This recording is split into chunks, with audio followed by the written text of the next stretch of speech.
अगर आपको मैथ्स नहीं भी आता, बिल्कुल मैथ्स नहीं जानते, और मुझे कोई एक ऐसी वैकेंसी बता दो सर जहां मैथ्स बिल्कुल भी ना हो, तो फिर स्टेनो से बढ़िया कोई और ऑप्शन नहीं है। 12th किसी बच्चे ने आर्ट साइड से की हो, आर्ट साइड से, कॉमर्स साइड से, जिनको मैथ्स में दिक्कत आती थी इसलिए तो बच्चे आर्ट साइड से गए, तो वो स्टेनो अगर सीख लें तो उनको मैथ्स का कभी सामना ही नहीं करना पड़ेगा। तो उन बच्चों के लिए बहुत बेहतरीन है। कुछ बच्चों को फिजिकल में दिक्कत होती है, हाइट में दिक्कत होती है, मेडिकल में दिक्कत होती है, वो सारी परेशानियों से फ्री हो जाओगे अगर आप स्टेनो सीख लोगे तो। और ये एसएससी हर साल ये अवसर देती है कि स्टेनो आओ, स्टेनो बन जाओ। मिनिस्ट्री में सोचिए कि आप इंस्पेक्टर लेवल की एक जॉब की बात करते हैं, जिसके लिए इनकम टैक्स इंस्पेक्टर बनना, तो कितनी मेहनत उसके लिए करनी पड़ती है। यहां पर आप पीए बन जाते हैं सीधा। स्टेनो ग्रेड सी की जॉब उसी इंस्पेक्टर लेवल के बराबर है, जबकि यहां सिर्फ 12th पास चाहिए, वहां ग्रेजुएट चाहिए। 12th पास से आप इंस्पेक्टर लेवल की जॉब ले गए अगर आप किसी के पीए बन गए तो यहां पर दो हैं, एक स्टेनो ग्रेड डी, एक steno grade C. Steno grade C बिल्कुल इंस्पेक्टर लेवल 7 की नौकरी, अगले साल गजेटेड अफसर, मतलब अगले प्रमोशन में गजेटेड अफसर। तो ये है स्टेनो की ताकत। चलिए तो बारे में अब क्या होगा सर, 731 वैकेंसी है क्या? पिछली बार तो 1700 के आसपास थी। हर साल एसएससी में 2000 के आसपास ये वैकेंसीज होती हैं। हर साल 2000 स्टेनो एसएससी बनाता है। ये केवल 731 ही क्यों है? पिछली बार का देखो आप रिकॉर्ड उठा करके, जब पहली बार स्टेनो की भर्ती आई थी पिछले साल, तो 200 कुछ थी, बाद में वो सीधे 1400-1500 हो गई थी, फिर बाद में और भी बढ़ी, फिर वो 1700 कुछ हुई थी। ठीक है, तो 731 आई है, लेकिन कैलकुलेट की जा रही है, ऐसा उन्होंने लिखा है नोटिफिकेशन में, आपको दिखाऊंगा। तो कैलकुलेट की जा रही है, तो ये वही वैकेंसी बनेंगी 1500 से 2000 के बीच में ही। इस बार भी करीब करीब वैकेंसी तो उतनी ही होनी है।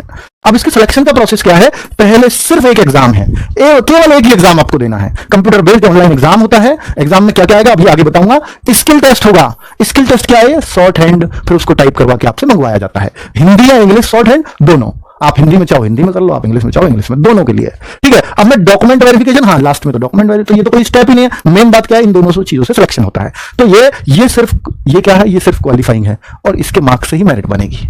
आपको कौन सा डिपार्टमेंट मिलेगा, कौन सी मिनिस्ट्री आपको चाहिए, उसके लिए आपको मार्क्स सीबीटी में करने पड़ेंगे, एग्जाम में करने पड़ेंगे। स्किल टेस्ट क्या है, डिक्टेशन क्या है, वो सब बातें आगे बता रहा हूं।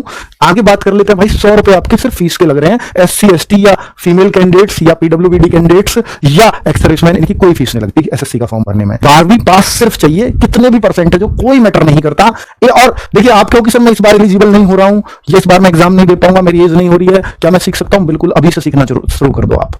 ठीक है, क्या मैं अभी से, मुझे इस तरफ शिफ्ट हो जाना चाहिए? अगर आपको ये बातें मेरी समझ में आ रही हैं, तो केवल एसएससी में इसका मौका नहीं होता, रेलवे में भी इसका रेगुलर मौका मिलता है।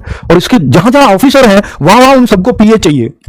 यूपी पुलिस के अंदर, यूपी स्टेट में, हर स्टेट में वैकेंसीज आती हैं। ठीक है, और हिंदी के भी स्टेट में तो हिंदी वाले स्टेनो उनको चाहिए, इंग्लिश वाले चाहिए ही नहीं। तो हिंदी वाला, या हिंदी सीखना आसान है, इंग्लिश सीखना वो आपके ऊपर डिपेंड है। आप हिंदी में ज्यादा कंफर्टेबल है तो हिंदी वाला सीखो, इंग्लिश में ज्यादा कंफर्टेबल है तो इंग्लिश वाला सीखो। इसमें ये इस बात से कोई मतलब नहीं है कि मुझे इंग्लिश आती ही नहीं है, मुझे हिंदी आती ही नहीं है, नहीं। इससे बहुत फर्क नहीं पड़ता कि आपको इंग्लिश नहीं आती है तो आप इंग्लिश स्टेनो नहीं सीख सकते, नहीं, ये तो बेकार की बात है। चलो, अब एज क्या चाहिए? 18 साल कम से कम, और 30 साल तक स्टेनो ग्रेड सी के लिए, यानी पीए बनने के लिए, लेवल 7 की नौकरी लेने के लिए। ग्रेड डी के लिए 18 से 27 साल। ओबीसी को दोनों जगह 3 साल की छूट, SC ST को दोनों में 5 साल की छूट, ये मिलेगी नियम अनुसार। 5 साल की छूट SC ST के लिए, ओबीसी के लिए 3 साल की छूट। PWBD जो अनरिजर्व्ड है, IWS है, उनको 10 साल की छूट। PWBD ओबीसी 3 साल और 10+3, और SC ST 10+5 15 साल की छूट। एक्स सर्विसमैन को उनकी सर्विस घटाई जाती है और 3 साल एक्स्ट्रा मिलते हैं, तो इतना एज निकाली जाती है उनकी, है ना।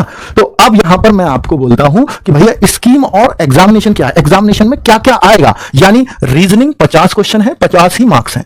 एक क्वेश्चन 1 मार्क्स का, 200 मार्क्स का पेपर है, 200 ही क्वेश्चन है। जीके की 50 क्वेश्चन है, 50 ही मार्क्स है। इंग्लिश के 100 क्वेश्चन है, 100 ही मार्क्स हैं। तो मेन काम क्या कर गई? इंग्लिश। और सबसे बड़ी बात इस बार जो इन्होंने किया है वो हर एग्जाम के लिए कर दिया है कि सेक्शनल टाइमिंग दे दी है। इन्होंने बोला 2 घंटे तो मिलेंगे, पहली बार बड़ा चेंज है, लेकिन रीजनिंग के लिए 30 मिनट मिलेंगे, 30 मिनट, और इसके लिए जीके के लिए भी 30 मिनट। अब देखो, जीके तो भैया 20 में भी हो जाती, 15 मिनट में भी हो जाते 50 क्वेश्चन, लेकिन 50 क्वेश्चन रीजनिंग के लिए 30 मिनट मिल रहा ना, तो ये काफी असरदार होगा। तो भाई रीजनिंग की प्रैक्टिस थोड़ी सी ज्यादा करनी पड़ेगी, क्योंकि 30 मिनट में 50 क्वेश्चन रीजनिंग के थोड़े मुश्किल बैठेंगे।